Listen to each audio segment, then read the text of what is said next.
Mbote na moi na kini zekla baba so parti avant pour il fait très froid. Ya mon na beti mo loko boye na pesi bino mbota trop na libino mingi.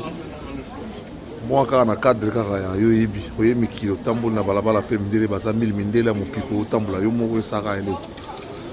Salika eloko kaka 1000 mindele mais yo mboko. Sala pe na bien 1000 mindele mo piko pe na mo piko pe na mo piko. Le saloka bien. N'est-ce pas? Na muninga noteti likambo ya constitution mboka na biso bon nga naza na kotala jusque là c'est vrai que nakutana bato ebele communication peut-être opesa malamu te d'abord na corriger loko moko namoni nayoki même professeur moko ya université azolobango vocabulaire na baverbe verbe modifié na verbe changé. Il y a deux verbes différents. Professeur, Fatia le but est que Tozo changer la constitution. Tozo réviser la constitution.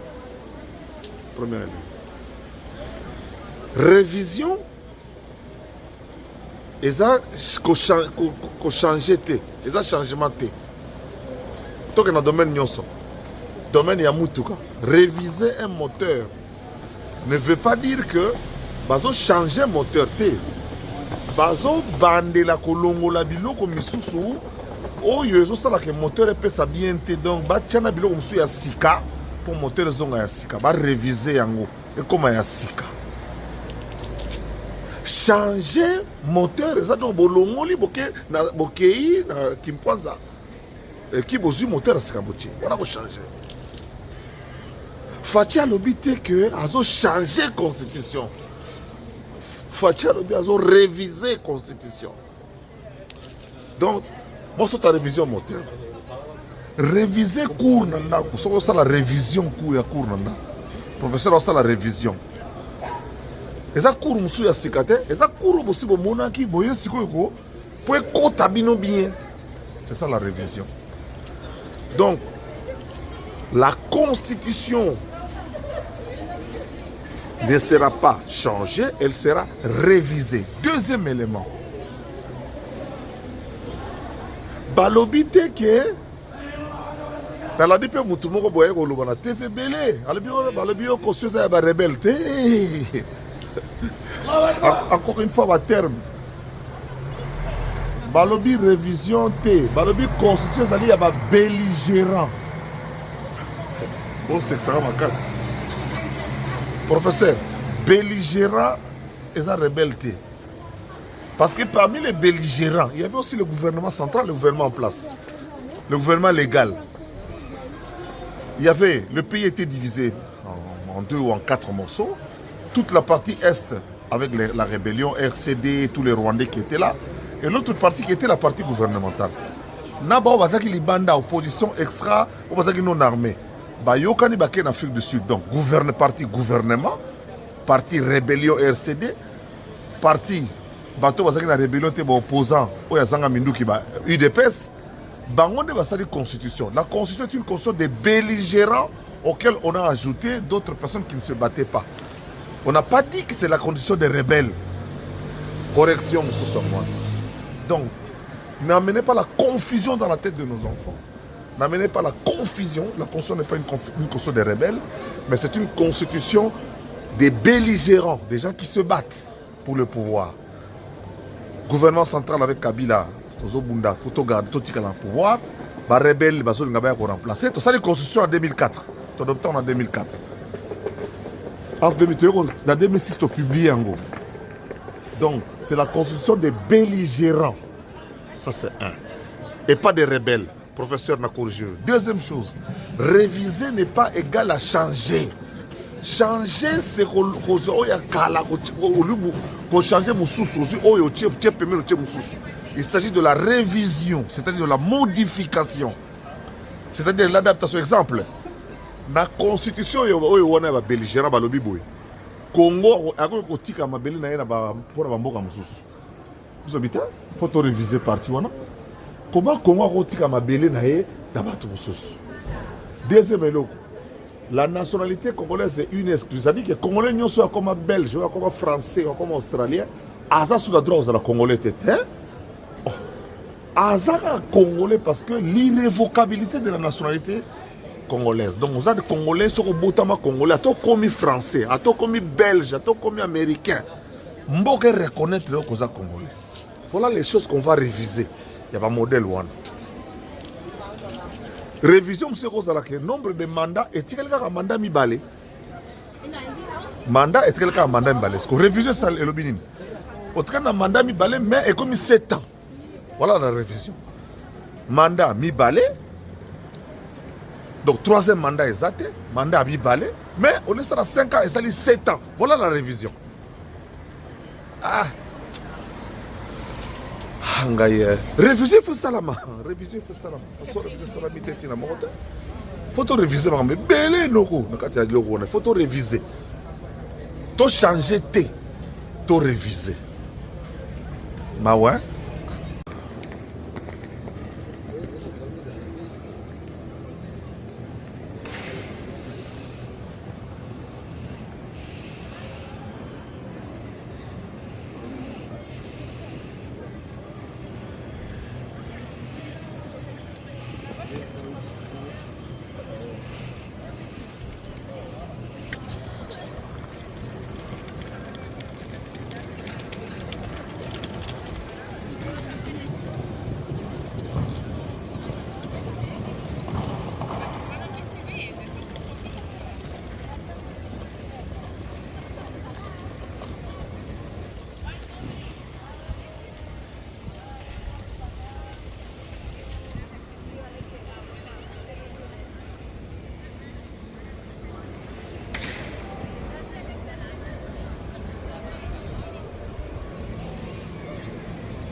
Gentil. C'est que la Baba soit en direct, il y a Grand Place à Bruxelles.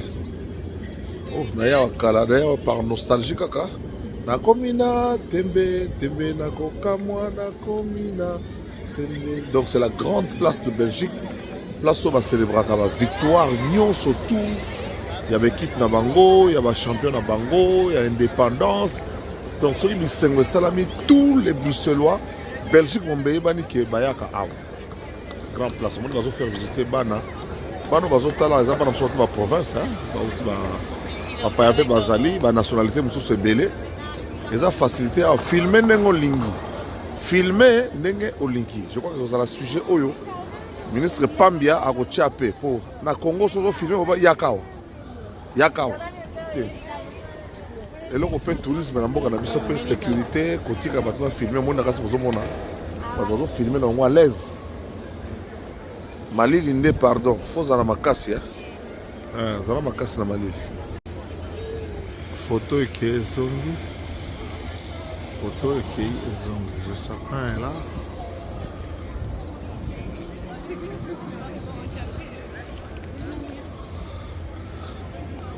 Ça peut en Noël, on va dire que nous états solo. On va quelques trucs qu'on va connu que nous étions.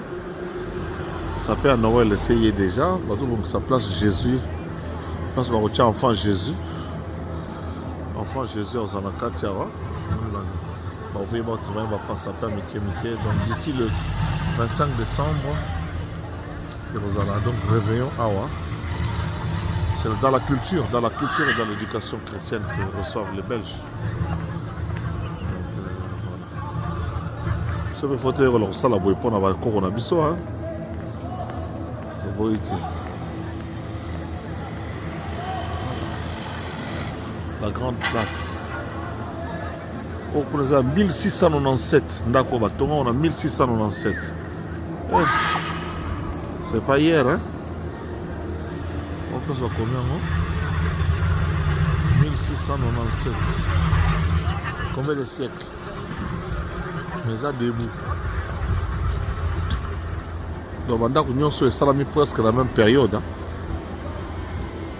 Presque la même période. Et donc, c'est l'hôtel de ville. L'hôtel de ville de Bruxelles, encore. Hôtel de ville de Bourgmestre avant Vandara. Bourgmestre, Azalaka. Il y a beaucoup de Congolais qui ont travaillé ici. Que je connais personnellement. Les Congolais ebele batala musala awa. Voilà. On a yebi l'hôtel de ville.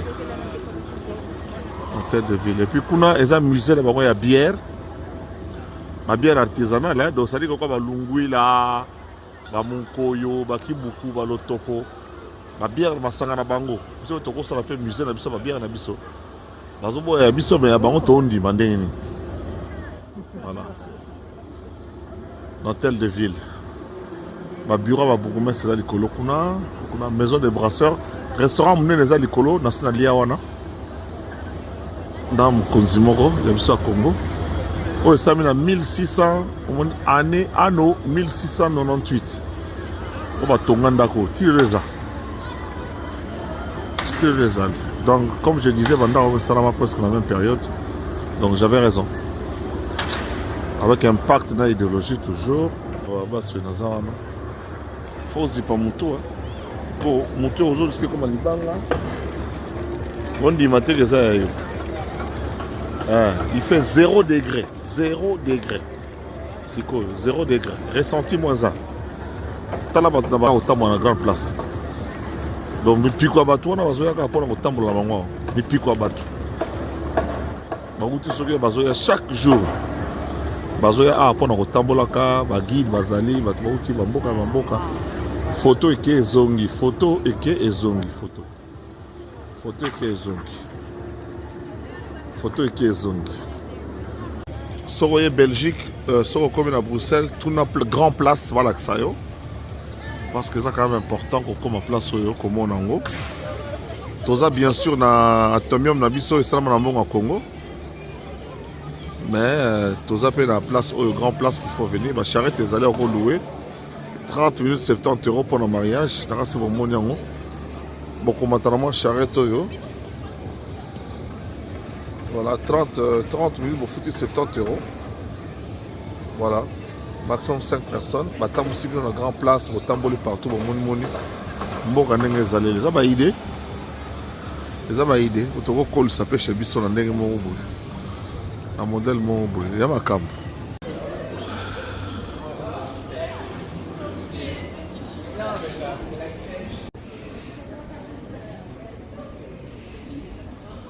Voilà. Petit souvenir de Belgique, de Bruxelles.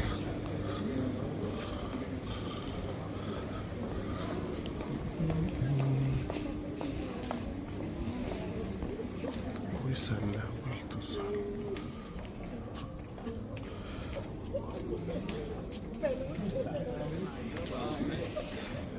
Ma bonnet est très nécessaire. Baga est très nécessaire. Ma écharpe est très nécessaire. C'était mon térodoka. Ma vélo, il y a Moutouillon surtout. Mais il faut que tu aies là. Ou bien faut une carte, ou bien un abonnement pour t'emmener bien la carte à ville. Donc, ceux qui ont une idée, ils ont une idée. Ceux qui ont une idée, ils ont une idée. Déjà, dans ta vie, il y a qui n'en a parlé. À cause du début, ils ont tambola. Mais ils ont tellement ébélé et puis moins cher que. Nous avons qui pensent à ça. Il y a moins cher, moins nyama. De bon mon ils ont accompagné vers tous en ligne, tous en voy on tika ngote. Na yebika lim na lim ne. Surtout là Bolt, ils ont Uber, banin, Dolt. Donc ils ont ba blomo électrique. Donc au foutu la carte na yo autant bon là. Autant bon là. Donc inutile à reçoit. Pour ils ont tellement belé aux gens ndako chango wapi encombrement. Voilà. On va vélo, on va bien. Yele. Bazo on va charger, on va tchawa. Au foutu là aujourd'hui. Alors batamuki na mukili mboka na mboka wazoya. O ba rue piétonne so ngo somba. Papa là-bas le carré kota raté. Donc makolo na makolo. Makolo na makolo. Ah. Carré kota raté. Makolo na makolo. Ah, je suis à makolo na makolo. Moi je vais ganga na be slanga kanu ngai. Donc ba sharp bani ah do bio kama lilia. O sarani o dai talio. Il faut l'attendre à lati. So lati boto okufa. Tala mokimo mande lati. Mindele ya babota maome. Tande balati. Yo yawa o ngai. Tromemo ndamu. Tromemo bibembe. Voilà, merci à toi. Grâce mon monde.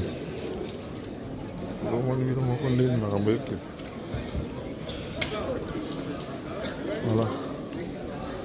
Grande place. La Belgique, ce sont des frites, mais c'est aussi les gaufres. Ah, donc symbole, maintenant, il y a Bruxelles. Ceux qui d'habiter, bon, frites, on doit représenter. Donc, frites, donc, il y a la gaufre, les gaufres Liège. Donc, la gaufre, c'est une spécialité belge aussi. Nous avons télé mikate, voilà, nous sommes mikate. Bango, baza mikate, te bango baza nini, baza nini. Donc, nous sommes mikate. Ba gaufre, donc gaufre, gaufre na nini, gaufre na frites. C'est une somme mikate. Voilà, mikate. Alors ici l'histoire, c'est l'histoire de Mannequin Peace. En fait, on ressort à Moutoyo, à Osuba. Mannequin Peace est présent à succès au Salamate. Mannequin Peace. Voilà, derrière moi, vous avez le Mannequin Peace. C'est un monument, un petit personnage qui a un très grand succès dans l'histoire de la ville, de la Belgique, de Bruxelles, mais aussi l'histoire de l'histoire belge. Donc il est là derrière moi, comme vous le voyez. C'est un tout petit monument. On l'a habillé parce qu'il fait froid. Généralement, il est là. Et tout ce monde que vous voyez est venu pour le voir et prendre un petit souvenir. Donc voilà, il y a explications pour comprendre un peu ce que ça veut dire. On raconte beaucoup d'histoires sur le Mannequin Peace. Il y a une légende qui dit que pendant la guerre mondiale, il y a un fou qui est allé pour montrer à l'endroit où les Allemands ont caché c'est vraiment quoi, une bombe ou quoi. Et le Mannequin Peace est allé jusque là, le fou est allé et il a pissé à l'endroit. Et ils ont su que c'était là où il y avait la cachette des Allemands. Il y a plusieurs légendes comme ça sur le petit personnage qui est là, le Mannequin Peace, qui a déjà pissé quand même autant de litres. Voilà. Il pisse en permanence, 24 heures sur 24. Et ça fait plusieurs années qu'il pisse. Voilà, notre jeu de piste, voilà, s'appelle Mannequin Peace. Formidable, fantastique. Regardez les étudiants, regardez le nombre de personnes.